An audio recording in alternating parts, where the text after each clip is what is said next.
اعوذ باللہ من الشیطان الرجیم بسم اللہ الرحمن الرحیم الحمد للہ رب العالمین والصلاة والسلام علی محمد وعلی آلہ الطیبین الطاہرین واللعنۃ الدائمۃ علی اعدائہم اجمعین۔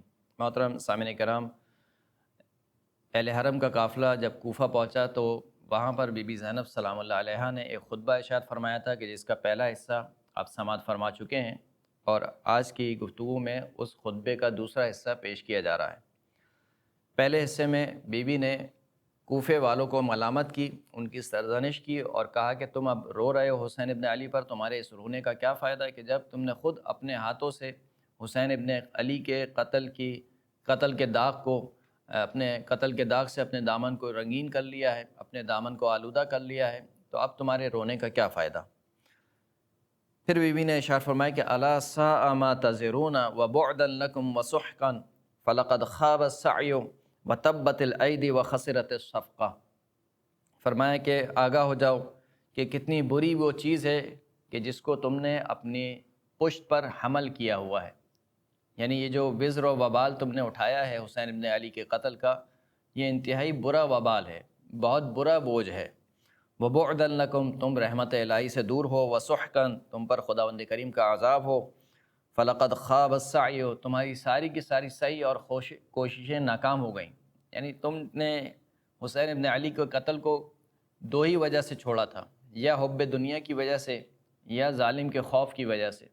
ظالم کا خوف ابھی بھی برقرار رہے گا، اور جو حب دنیا ہے، یہ دنیا چند دن کی رہنے والی ہے، اس دنیا کا مال و متاع، اس دنیا کا انعام چند دن کا ختم ہو جائے گا، تو تمہاری جو کوشش تھی یہ تمہاری کوشش ناکام ہو گئی۔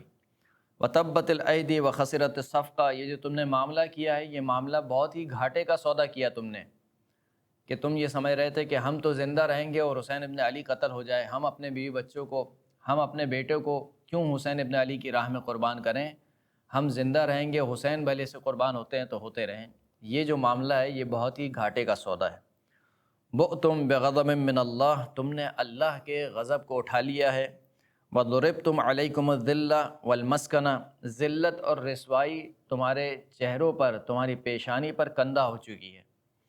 ویلکم ویلکم یا اہل الکوفہ، اے اہل کوفہ تم پر وائے ہو۔ اتدرون ای کبد لرسول اللہ فریتم، کیا تم جانتے ہو کہ رسول اللہ کے کس جگر کو تم نے پارا پارا کر دیا؟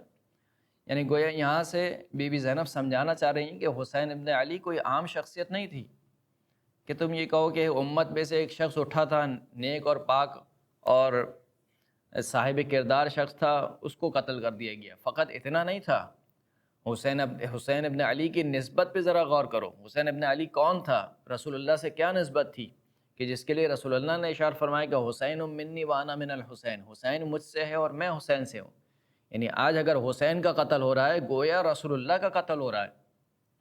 تو فرمایا کہ ای کبد لرسول اللہ فریتم، تم جانتے ہو کہ کون سے رسول اللہ کے جگر کو تم نے پارا پارا کر دیا۔ وَأَيَّ كَرِيمَةٍ لَهُ أَبْرَزْتُمْ، اور ان کی کون سی کریم نسل ہے کہ جس کو تم نے کوچہ اور بازاروں میں لا کر کھڑا کر دیا۔ یعنی تم ذرا سوچو تو صحیح، یہ جو اہل حرم کھڑے ہوئے ہیں یہ کوئی عام گھرانہ نہیں ہے، یہ اہل بیت اطہار کا گھرانہ ہے، یہ رسول اللہ کا گھرانہ ہے، کہ جن کے پیروں میں تم نے بیڑیاں باندھی ہوئی ہیں، جن کے ہاتھوں میں تم نے ہتھکڑیاں ڈالی ہوئی ہیں، جن کے گلوں میں تم نے رسیاں باندھی ہوئی ہیں، یہ کوئی عام غلام نہیں ہے، یہ رسول اللہ کے گھرانے میں سے ہیں۔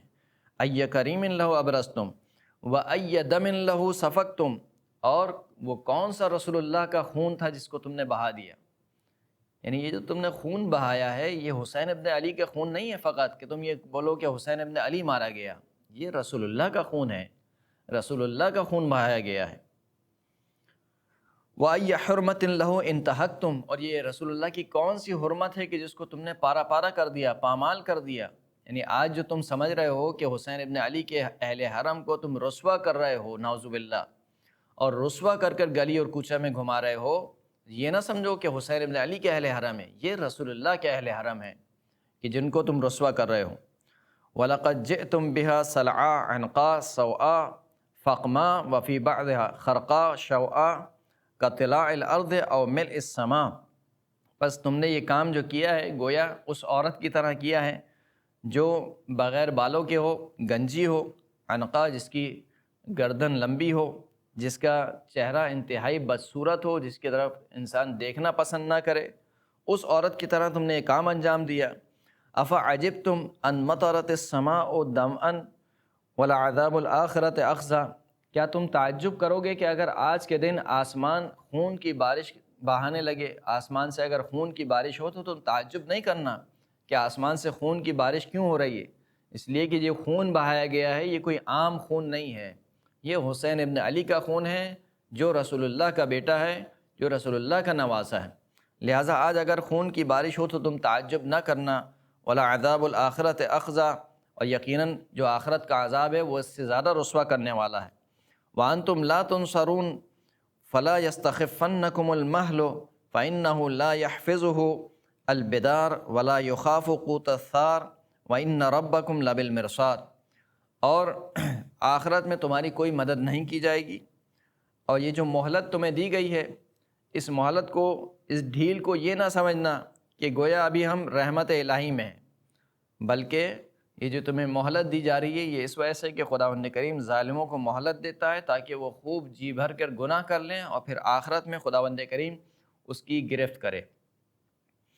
کہا کہ بس خداوند کریم جو ہے وہ اس کو جلدی کرنے سے کوئی سروکار نہیں ہے، یعنی ایسا نہیں ہے کہ ابھی اگر اس نے تمہیں عذاب دینے میں جلدی نہ کی، مثال کے طور پر، تو تم لوگ چھوٹ جاؤ گے، موقع ہاتھ سے نکل جائے گا۔ نہیں، خداوند کریم کو کوئی جلدی نہیں ہے۔